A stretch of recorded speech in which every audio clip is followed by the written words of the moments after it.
इस खबर के प्रस्तुतकर्ता हैं रैंपस स्कूल, मोमेंटम कोचिंग, एशप्रा जेम्स एंड ज्वेलर्स। ये महाराजगंज जिले का नौतनवा तहसील है और यहाँ पे जो जिस जगह पे हम मौजूद हैं ये उप निबंधक कार्यालय है नौतनवा का, जहाँ रजिस्ट्री कार्यालय इसको कहा जाता है। यहाँ पे जो ज़मीन का खरीद या बिक्री होता है उसकी रजिस्ट्री कराई जाती है। ऐसे में महाराजगंज जिले की अगर नौतनवा की हम बात करें तो यहाँ पे अनुसूचित जनजाति की ज़मीन आपको ज़्यादा मात्रा में मिलेगी। वजह यह है कि ये जमींदारों का जगह हुआ करता था और सरकार ने अभी तक यहाँ से जमींदारी प्रथा ख़त्म नहीं की है। और ऐसे में हमारे साथ एक यहाँ के वकील मौजूद हैं। इनका एक आरोप है कि SC/ST की ज़मीन को बिना DM के आदेश के यहाँ रजिस्ट्री कर दिया गया। क्या है पूरा मामला, हम इनसे जानते हैं। क्या नाम है भैया आपका? अमित कुमार सिंह एडवोकेट, इसी तहसील में वित्त व्यवसाय करते हैं। पूरा मामला है? मामला यह है कि नौतनवा में मशहूर व्हाइट हाउस के बगल में SC की ज़मीन है, जिसको कुछ भूमाफियाओं द्वारा स्टैंप पे लेकर के एक मकान बना करके दो कमरे का और 3 डिसमिल नगर पालिका में दर्ज करा कर असेसमेंट में, उसी असेसमेंट के आधार पर एक चौहद्दी बैनामा कराया गया 5 डिसमिल का।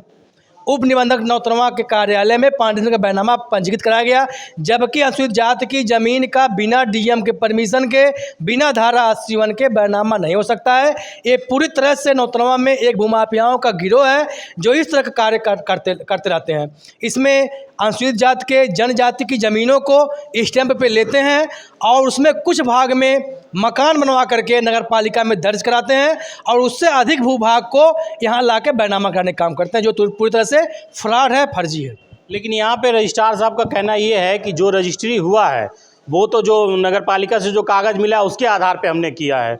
नगर पालिका से जो कागज़ मिला है वो 3 डिसमिल के मकान का कागज़ मिला है और वो मकान का ये कहना है कि वो पूरी ज़मीन का वो दिखाया नहीं जाता कि ये ज़मीन कितना है, सिर्फ वो ये था कि हाँ ये वहाँ रजिस्टर्ड है नगर पालिका में। नहीं, इनके बैनामे में यहाँ स्पष्ट लिखा हुआ है कि 121 वर्ग मीटर में जो है मकान निर्मित है, जबकि पूरी ज़मीन 202 वर्ग मीटर का है।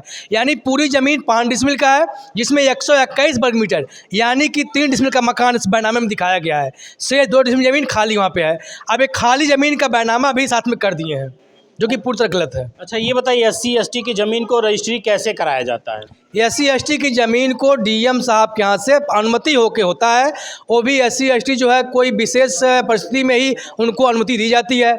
दूसरा कंडीशन ये है कि उस ज़मीन को धारा 81 के तहत अगर आप आकृषि करा लिए हैं तो भी उसका रजिस्ट्री हो जाता है, लेकिन बिना DM साहब के परमिशन के, बिना धारा 81 उप जिला अधिकारी नौतनवा के परमिशन के आप उसका बैनामा नहीं कर सकते हैं। तो आप देख सकते हैं कि इनका कहना ये है कि बिना 81 किए ही वो रजिस्ट्री करा दिया गया और नगर पालिका का इनके हिसाब से जो इन्होंने कंप्लेन किया, नगर पालिका भी इसमें इन्वॉल्व है और रजिस्ट्री कार्यालय में भी उप निबंधक कार्यालय के लोग भी इसमें इन्वॉल्व है। कहीं ना कहीं अगर देखा जाए तो इस तरह का काम कई बार ऐसा मामला सामने आया है, लेकिन फिलहाल अब ये जाँच का विषय है। वहीं रजिस्ट्री कार्यालय में रजिस्ट्रार का कहना यह है कि हमने उस पर जो ज़मीन बिक्री हुआ था, जिन्होंने खरीदा था, उस पर स्टैम्प चोरी का मुकदमा मैंने दर्ज करा दिया है। NB न्यूज़ भारत के लिए महाराजगंज से अजय जायसवाल। रैंपस स्कूल, जहां होती है पढ़ाई के साथ साथ कंपटीशन जैसे CA फाउंडेशन, CUET और JEE नीट की भी तैयारी, वो भी हाईली क्वालिफाइड फैकल्टीज द्वारा। यहाँ है advance science lab and computer lab और बच्चों के सर्वांगीण विकास के लिए सांस्कृतिक, सामाजिक और खेल कूद से जुड़ी extra curricular activities. Rampus school near Shahpur थाना, मेडिकल कॉलेज रोड, गोरखपुर।